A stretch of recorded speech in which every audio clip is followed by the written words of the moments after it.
Durante siglos, la historia que nos enseñaron fue sencilla y contundente.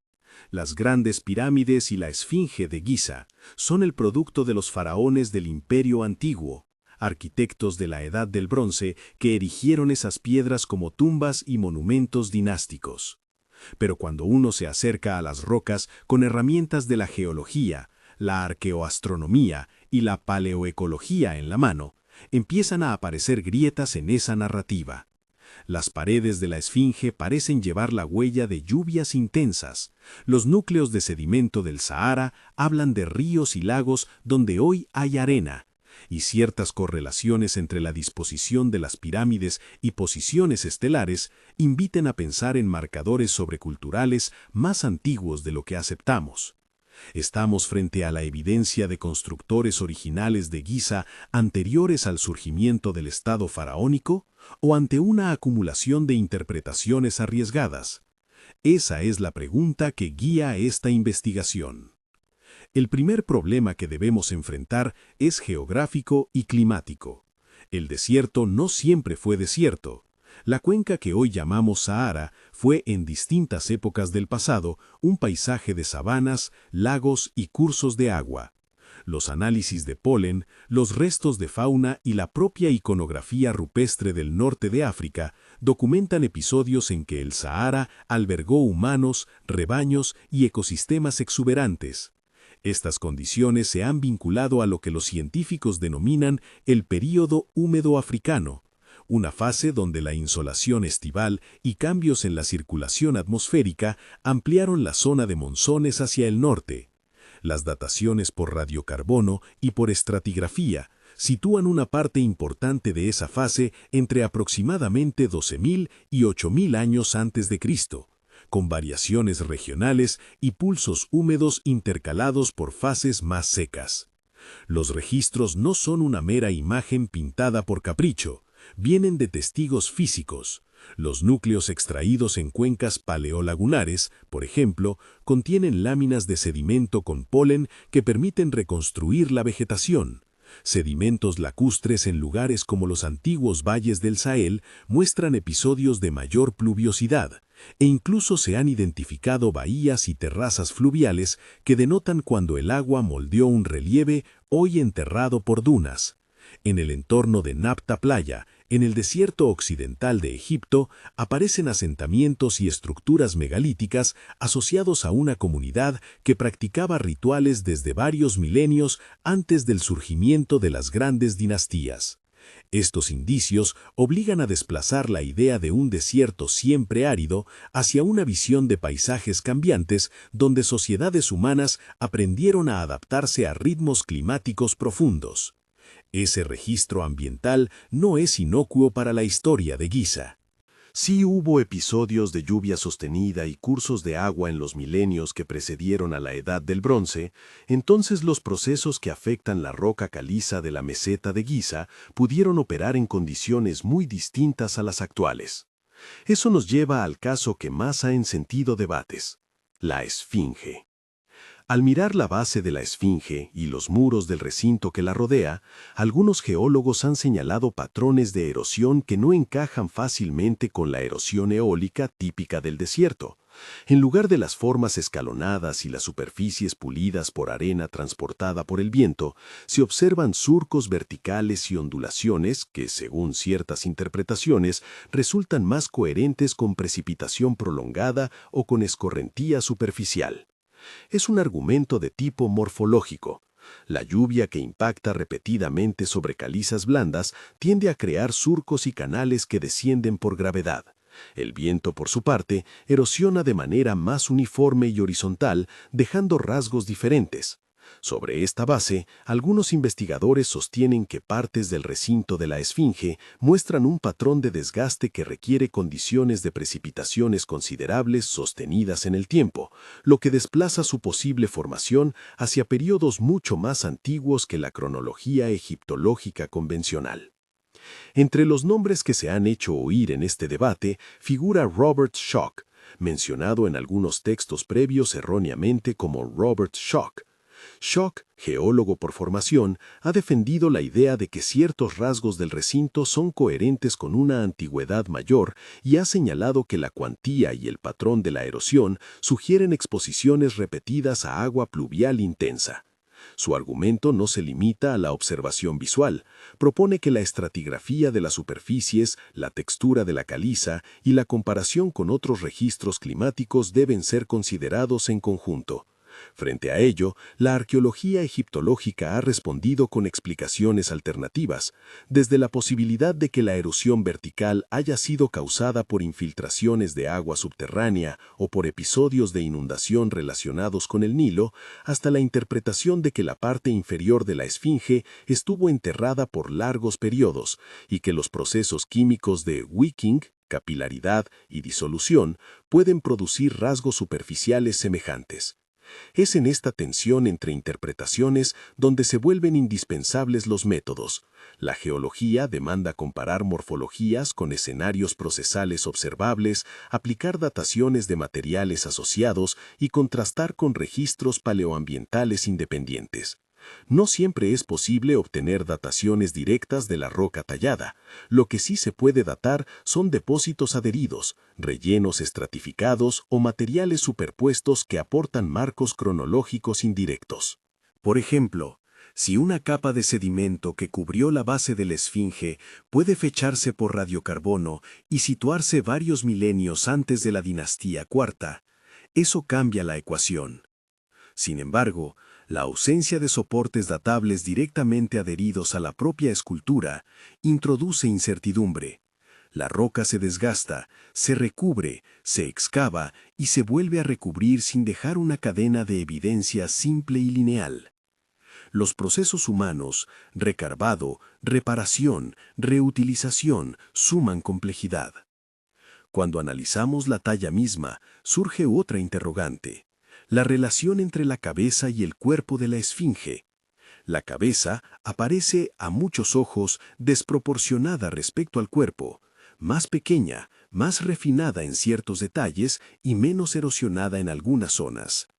Esta diferencia ha sido interpretada por varios autores como indicación de un recarbado posterior, es decir, que una escultura previa pudo haber existido y que en épocas posteriores se modeló la cabeza con proporciones nuevas, quizá para representar a una figura diferente o adaptar un símbolo antiguo a una nueva iconografía política. La etiqueta epigráfica más famosa en este sentido es la estela del sueño del faraón Tutmosis IV, que relata cómo el príncipe, antes de ser rey, durmió junto a la esfinge y recibió una visión que lo impulsó a retirar arena y restaurar la estatua en tiempos tardíos.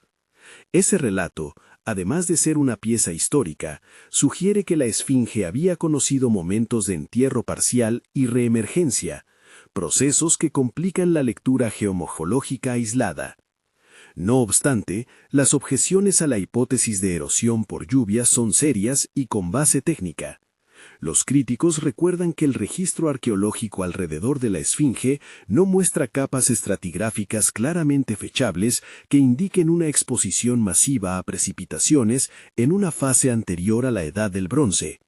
Señalan que las calizas de la meseta de Giza presentan variaciones de dureza y composición en vertical. Ciertos estratos son más susceptibles a la disolución química y forman surcos cuando se exponen a aguas freáticas o al ciclo de humedad y sequía, sin que esto implique necesariamente un clima lluvioso. Además, la topografía local pudo favorecer la formación de canales por escorrentía puntual en momentos concretos. Estas alternativas obligan a trabajar con mayor número de muestras, a comparar perfiles de meteorización en otros lugares y a buscar correlaciones con núcleos de sedimento regionales. Para ampliar el marco interpretativo, es útil mirar al Sahara en una escala temporal más amplia. Durante el Holoceno temprano, comunidades humanas se asentaron en lo que hoy es desierto, construyeron, enterraron y a veces movieron recuerdos materiales. En sitios como Nabta Playa surgieron alineamientos y estructuras megalíticas que denotan un conocimiento profundo del entorno estacional y de la astronomía local. Más al este, hacia la actual Turquía, Göbekli Tepe, datado en fechas que se ubican en torno al 9600-8200 a.C., según estratigrafía y radiocarbono, ha alterado las expectativas de cuándo sociedades complejas pudieron dedicar recursos a la construcción ritual antes de la agricultura plenamente establecida. Estos ejemplos muestran que, en distintos puntos del planeta, comunidades humanas levantaron estructuras monumentales mucho antes de lo que la visión lineal de cultura y luego monumento suele proponer. La cuestión es si existe un hilo técnico o simbólico que conecte esas obras dispersas con los recintos de la meseta de Giza. Entramos aquí en terreno de analogía comparativa, no para afirmar identidades culturales inconcebibles, sino para reconocer patrones, la coincidencia de elementos, trabajo con enormes bloques, atención a orientaciones astronómicas, uso de piedra como depósito de conocimiento, aparece en distintos registros milenarios. La pregunta no es tanto si la misma civilización levantó todos esos monumentos, sino si existió una transmisión de saberes técnicos y simbólicos que se preservó y recicló a través de generaciones, incluso a través de rupturas culturales causadas por cambios climáticos. Si una comunidad previa a los faraones dejó una memoria tallada en piedra, las dinastías posteriores pudieron haber heredado, reinterpretado y reaprovechado ese archivo monumental para sus propios fines.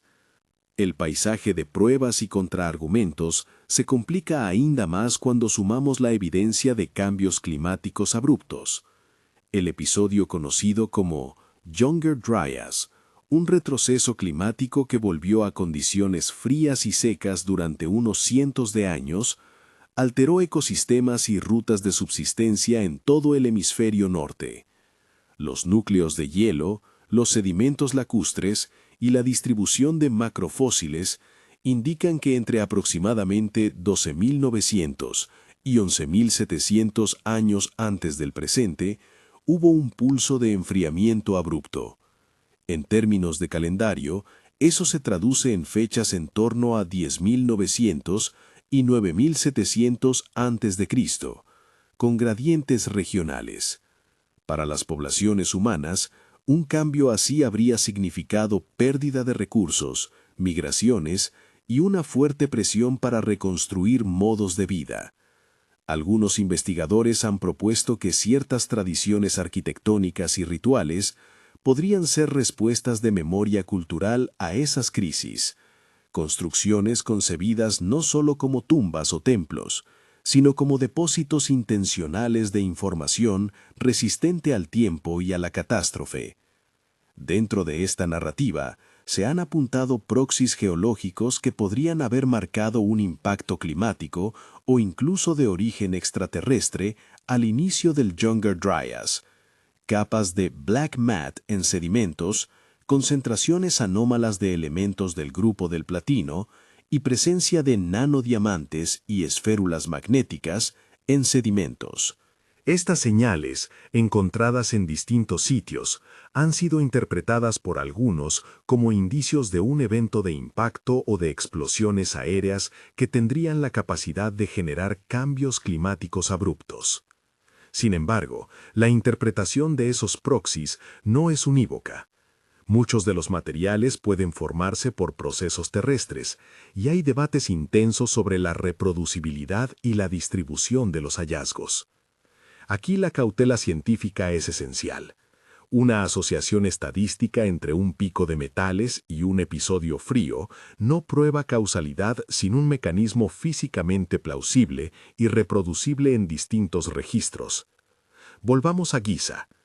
Si aceptamos por un momento la posibilidad de que, en marcos temporales profundos, la meseta fue afectada por episodios de lluvia sostenida o por dinámicas ambientales radicalmente distintas, la arqueología debe responder a una serie de preguntas.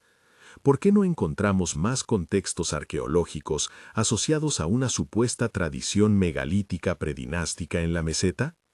¿Dónde están los restos cotidianos que deberían acompañar una comunidad capaz de erigir y mantener monumentos monumentales? Parte de la respuesta puede estar en la movilidad y la reutilización del paisaje. Los materiales no siempre sobreviven. La erosión, la intervención humana posterior y la falta de excavación sistemática en capas profundas pueden ocultar el registro. Además, la posibilidad de que las dinastías históricas reutilizaran, cubrieran o reconvirtieran monumentos previos complica la lectura. Una obra anterior puede quedar pegada bajo añadidos y rellenos que enmascaran su antigüedad real. Aún considerando estas explicaciones, quedan dimensiones concretas que no se diluyen en la retórica.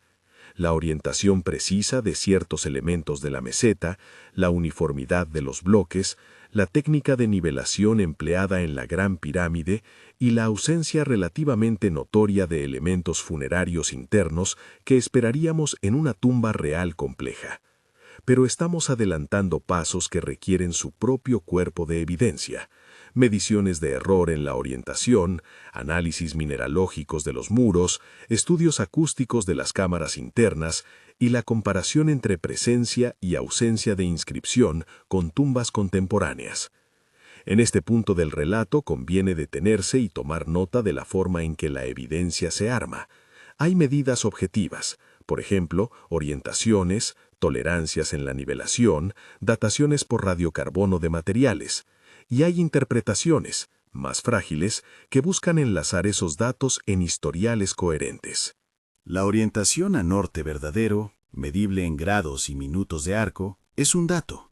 La interpretación de esa precisión como marca de un saber astronómico avanzado es una lectura plausible, pero abierta a debate sobre procesos técnicos y simbólicos.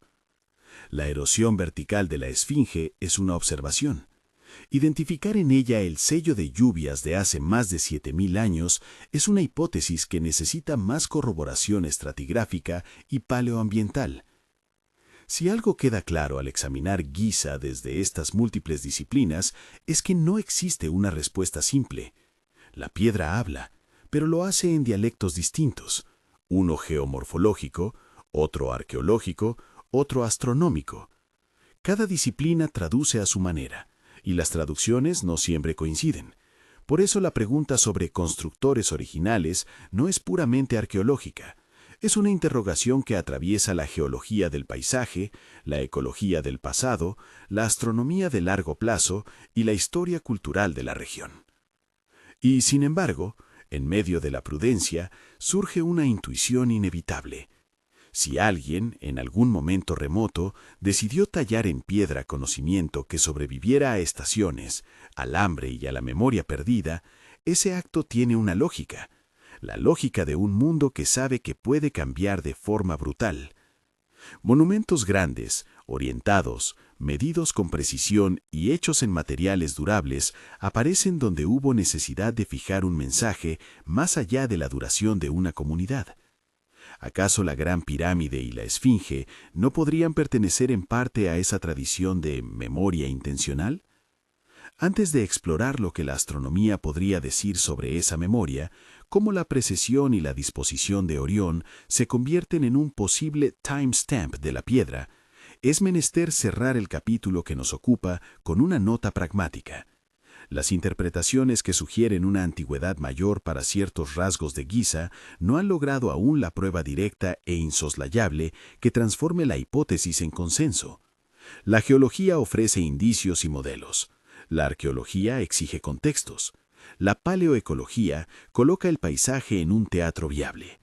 La intensidad del debate no es signo de ocultamiento, sino de la complejidad inherente a leer registros fragmentarios en un sitio tan expuesto a la acción humana. Y aquí es donde la historia se tensiona y se hace a la vez más fascinante. La Esfinge y las pirámides no son solo piedras que podemos medir, son capas de decisiones humanas, recicladas e inscritas en un escenario climático que ha cambiado profundamente.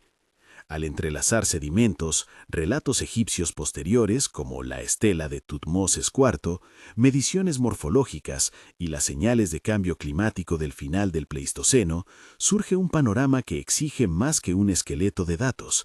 Requiere diálogo interdisciplinario, nuevas dataciones, muestreos en el corazón de la meseta y la voluntad de revisar categorías cronológicas que damos por sentadas.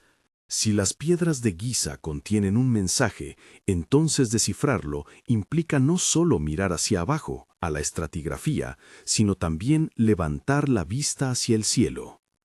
La idea de fechar monumentos a partir de su relación con constelaciones depende de leyes astronómicas como la precesión, ese balanceo lento del eje terrestre cuyo ciclo ronda los 25.920 años, y de la suposición de que ciertas orientaciones fueron intencionales y estables en el tiempo.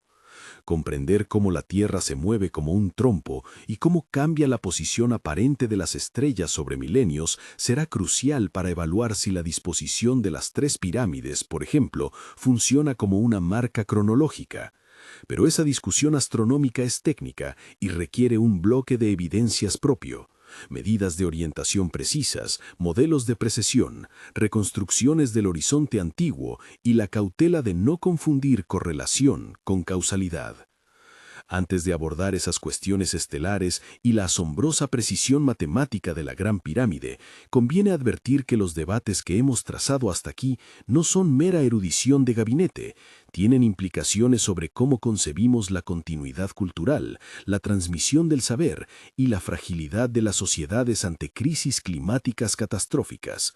Si ciertas tradiciones arquitectónicas sobrevivieron como archivos de conocimiento, ¿qué nos dice eso sobre nuestra propia manera de preservar información frente a crisis? Esa reflexión, más que un anecdotario, será el telón de fondo de la parte siguiente de esta investigación, donde la astronomía, la geometría y la acústica de las cámaras internas aportarán piezas esenciales al rompecabezas. Mientras tanto, el paisaje sigue hablando. Las micromorfologías en la caliza, los rellenos estratificados alrededor de las bases, las marcas de recarbado en la escultura conservan un testimonio fragmentario. Reunirlo exige paciencia, método y la disposición a aceptar preguntas que renuncian a respuestas fáciles. Mediterráneos y desiertos, cielos y rocas, memoria humana y procesos naturales, todos convergen en Giza para recordarnos que la historia profunda no está escrita en un solo idioma. La labor por delante es traducir, con rigor y humildad, ese archivo que el tiempo y la arena han conservado.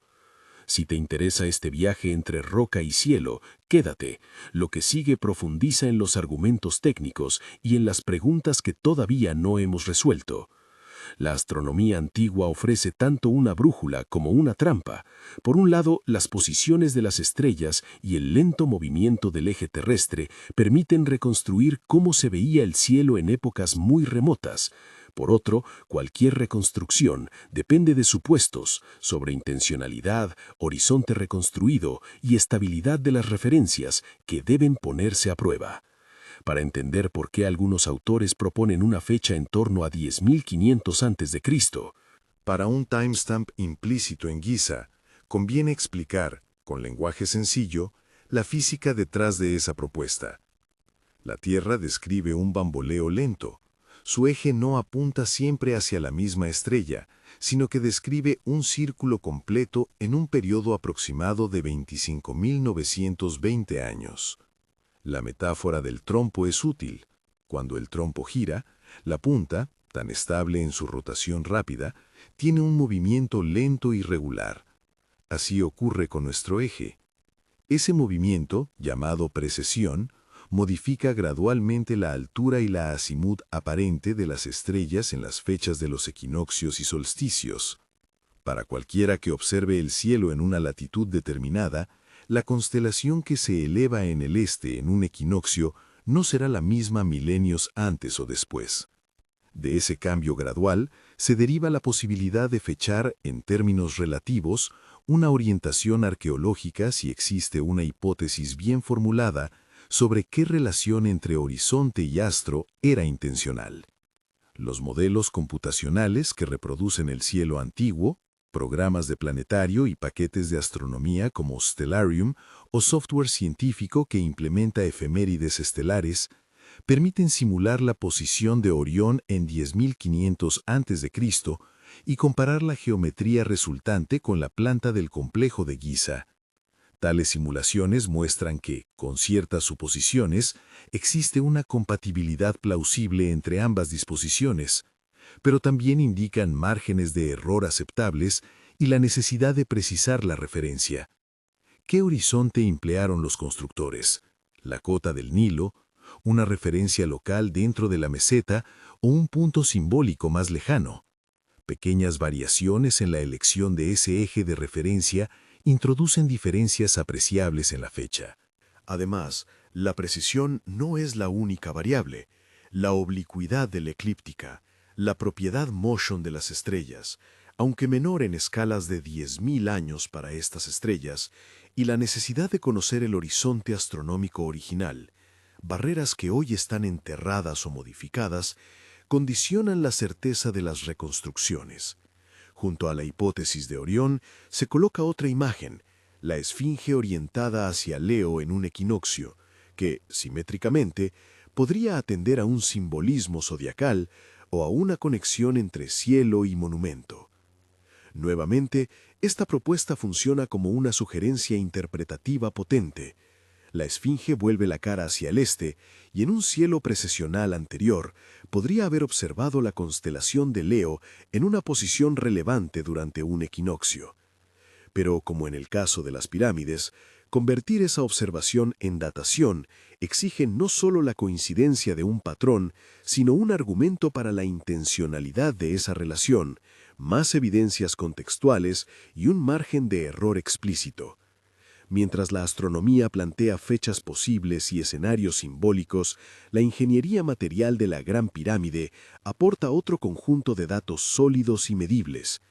La orientación de la base de la Gran Pirámide hacia el norte verdadero ha sido objeto de mediciones repetidas.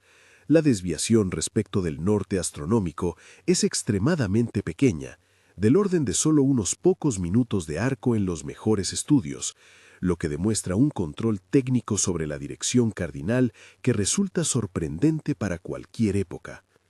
Esa precisión se combina con tolerancias en el nivel de la plataforma basal y la uniformidad en la talla de bloques que hablan de procedimientos de medición y de organización del trabajo de alta eficiencia. Detrás de esas observaciones técnicas surgen dos preguntas fundamentales. ¿Qué técnicas permitieron alcanzar esa precisión? ¿Y para qué se requirió? Sobre la primera, los ingenieros contemporáneos han propuesto procedimientos plausibles basados en observaciones solares y nocturnas, alineaciones con estrellas circumpolares o mediciones topográficas con cuerdas y niveles de agua. Estas técnicas, si bien rudimentarias desde un punto de vista moderno, son suficientes para explicar mediciones de alta precisión si se combinan con control estricto del proceso constructivo y repetición sistemática. En otras palabras, la exactitud de la Gran Pirámide no requiere necesariamente instrumentos fuera de la capacidad humana de su tiempo. Requiere disciplina, conocimientos prácticos y, sobre todo, estándares de obra que hoy sorprendemos, pero que no son inalcanzables para una sociedad con recursos y organización. La segunda pregunta, la función, nos lleva a terrenos interpretativos. La ausencia de elementos funerarios típicos en el interior, la falta de inscripciones realistas y la presencia de cámaras vacías han impulsado lecturas alternativas. En lugar de ver la pirámide solo como tumba, algunos investigadores proponen que sus espacios internos y su geometría podían servir como dispositivos de calibración astronómica, depósitos simbólicos de conocimiento matemático o incluso escenarios para prácticas rituales con componentes acústicos y sensoriales. En el último siglo se han realizado experimentos acústicos que muestran que ciertas cámaras, y en particular la cámara del rey, poseen propiedades resonantes singulares. La forma y dimensiones de la cámara, la rigidez estructural de la mampostería y las cavidades adyacentes configuran un campo sonoro que puede amplificar frecuencias concretas y crear patrones de interferencia.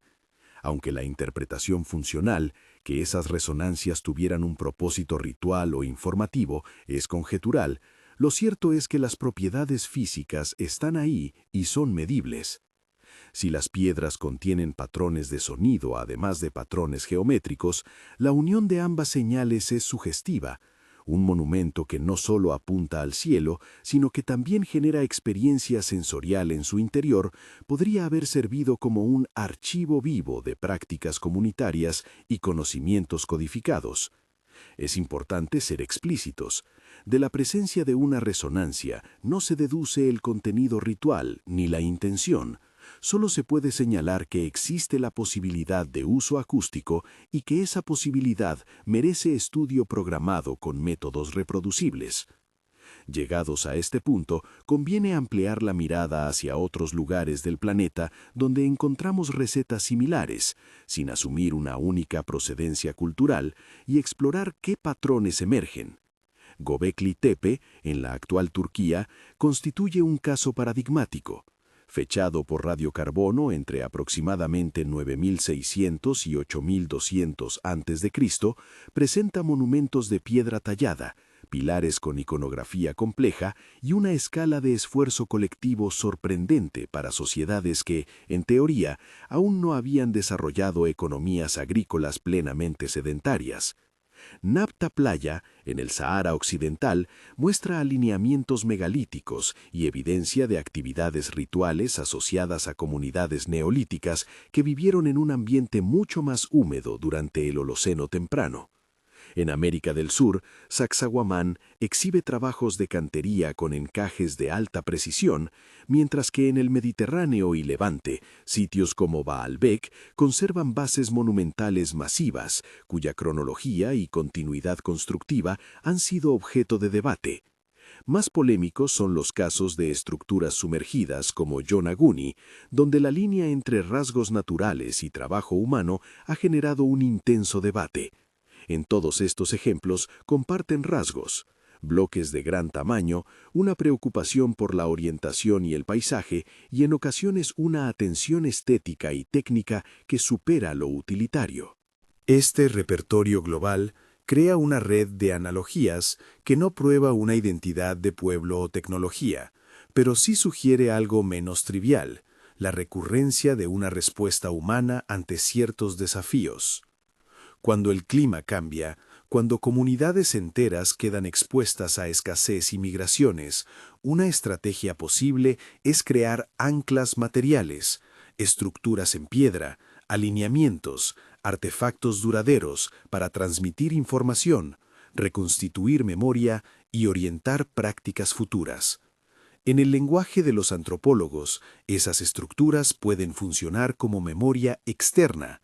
Almacenan saberes sobre calendario, astronomía, límites territoriales o relatos fundacionales que ayudan a reconstruir orden social tras crisis. Desde esa perspectiva, Giza podría inscribirse en una genealogía de proyectos monumentales que combinan ingeniería práctica con intención de preservación cultural. Pero la hipótesis de una herencia monumental no surge en el vacío. Enfrenta objeciones con fundamento. La arqueología mainstream plantea con razón varias observaciones que obligan a moderar la narrativa alternativa. Primero, las pruebas arqueológicas directas que sitúen un horizonte megalítico predinástico en la propia meseta de Giza son escasas. La arqueología egiptológica cuenta con contextos estratigráficos, inscripciones y listas reales que sostienen la datación de las pirámides en la dinastía IV, alrededor del siglo XXVI a.C. y posteriores. Esos datos textuales y contextuales son pesados y no pueden descartarse sin una evidencia directa y replicable. Segundo, las alternativas geomorfológicas a la erosión por lluvia, como la acción de aguas subterráneas, la capilaridad, procesos de disolución diferencial entre capas calcáreas o episodios puntuales de inundación pueden recrear morfologías superficiales que, en superficie, parecieran indicar precipitación sostenida. Tercero, en astronomía, la correlación espacial entre piedras y estrellas no constituye por sí sola una datación. Pueden existir patrones de azar y selección, así como la posibilidad de que las mismas orientaciones respondieran a necesidades prácticas locales, por ejemplo, control de la insolación, visibilidad desde el entorno, en vez de a códigos cosmológicos. Frente a estas objeciones, la respuesta responsable es doble: reconocer las limitaciones y proponer investigaciones que permitan avanzar. Por ejemplo, la cuestión de la erosión de la esfinge no se resuelve con observación superficial, requiere programas de muestreo estratigráfico y cronologías absolutas en materiales asociados. Técnicas como la datación por radiocarbono de materia orgánica adherida a niveles estratigráficos, la datación por OSL, Optically Stimulated Luminescence, de sedimentos que enterraron partes del monumento, o el análisis químico y petrográfico de películas de alteración en la caliza, pueden reducir la incertidumbre. En el terreno astronómico, la propuesta de un timestamp se fortalece cuando la orientación y la topografía son medidas con máxima precisión, encuestas geodésicas modernas y cuando los modelos que simulan el cielo antiguo explicitan márgenes y suposiciones sobre horizonte y época del año. En arquitectura, estudios de microestructura, análisis de morteros y estudios comparativos de herramientas de cantería pueden indicar continuidad técnica o discontinuidad entre fases constructivas aparentemente separadas. Estas propuestas conforman una agenda de investigación interdisciplinaria.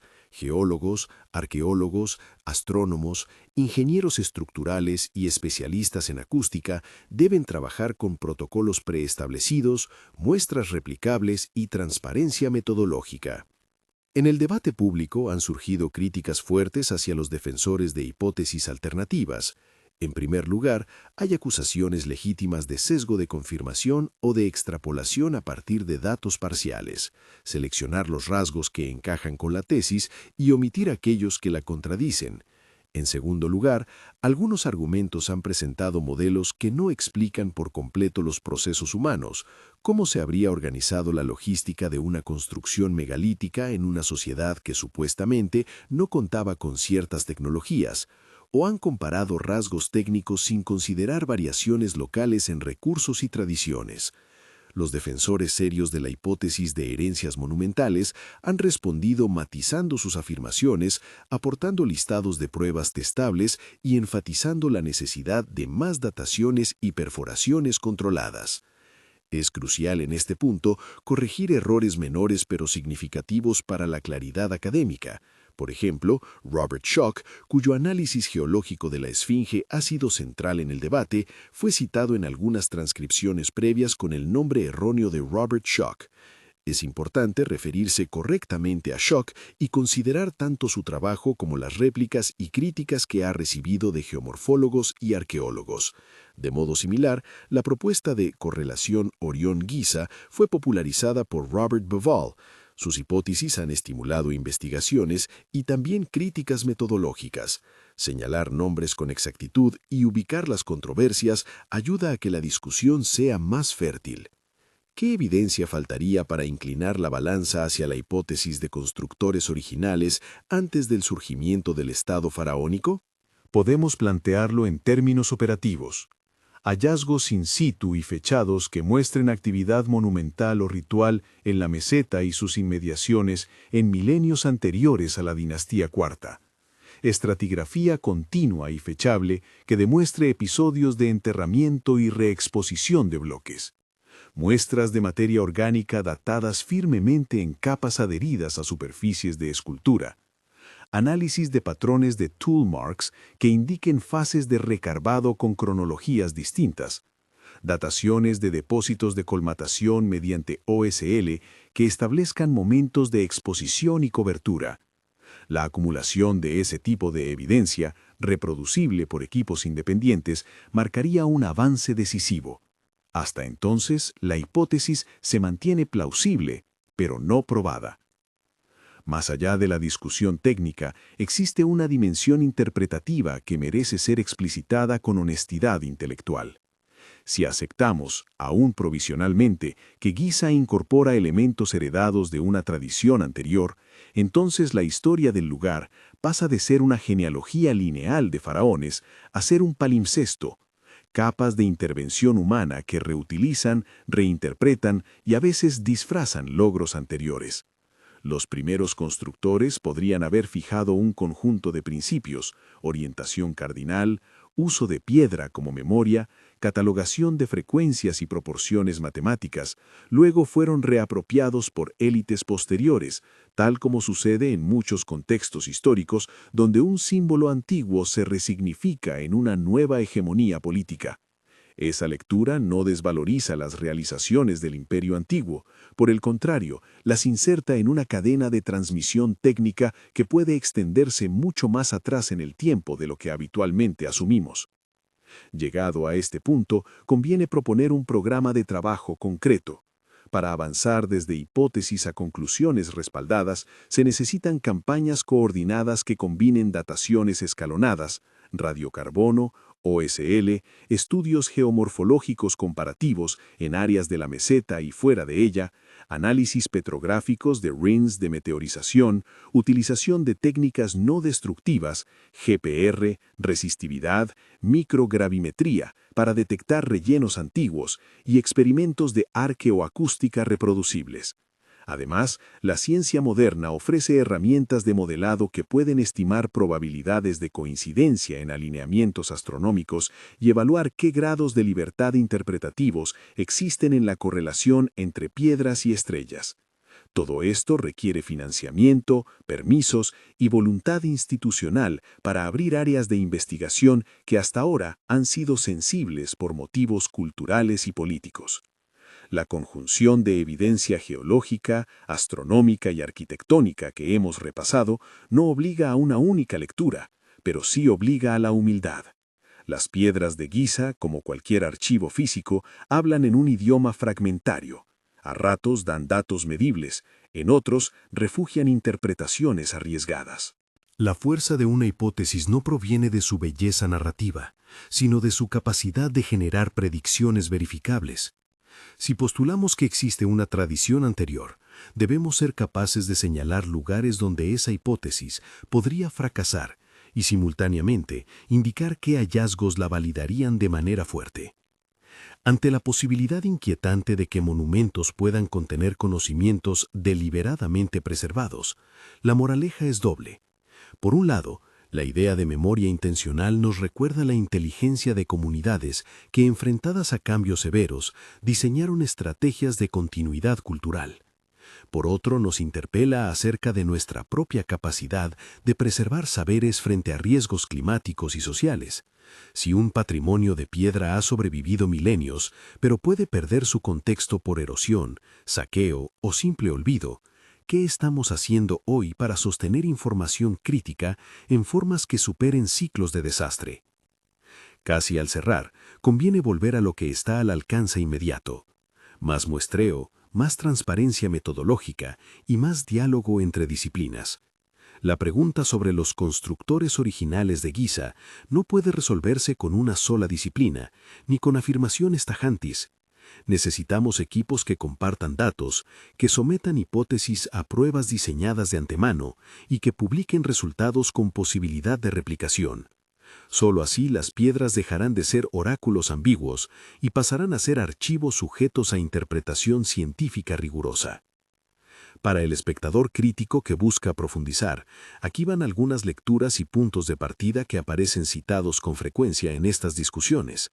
Los trabajos de Robert Schoch sobre geomorfología de la Esfinge y las réplicas críticas que se le han hecho. Las propuestas de Robert Babul sobre la correlación Orión-Giza y las respuestas académicas. La literatura sobre el período húmedo africano y los estudios paleoecológicos que reconstruyen un Sahara salpicado de lagos y ríos. las investigaciones sobre el Younger Dryas y los debates acerca de proxies de impacto, incluyendo la literatura que apoya hipótesis de eventos y la que las cuestiona, las publicaciones arqueológicas y radiocarbónicas sobre Göbekli Tepe y Nab Taklaya, y textos técnicos sobre métodos de datación como OSL y análisis estratigráfico. En la descripción de este video vamos a incluir títulos y autores de referencia para quien quiera revisar las fuentes originales. Queda por último la invitación a mantener la curiosidad vigilante. La posibilidad de que Giza contenga rastros de una tradición anterior no es una conspiración ni una amenaza para la historia egipcia. Es, si acaso, una ampliación potencial del mapa de la antigüedad humana. Aceptar esa posibilidad no equivale a abandonar el rigor. Al contrario, exige más pruebas, mejores métodos y debate abierto. Si hay algo que nos enseñan las piedras, es la paciencia.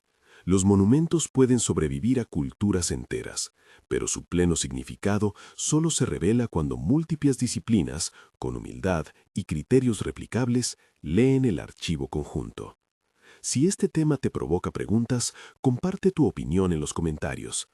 ¿Qué aspecto te interesa que se investigue con mayor prioridad?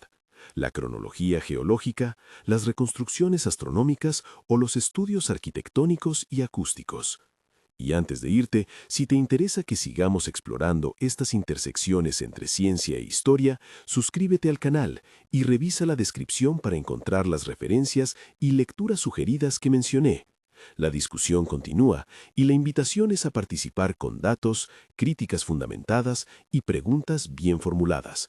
Es así como la historia profunda puede ser reconstruida con rigor y al mismo tiempo con el asombro que merece.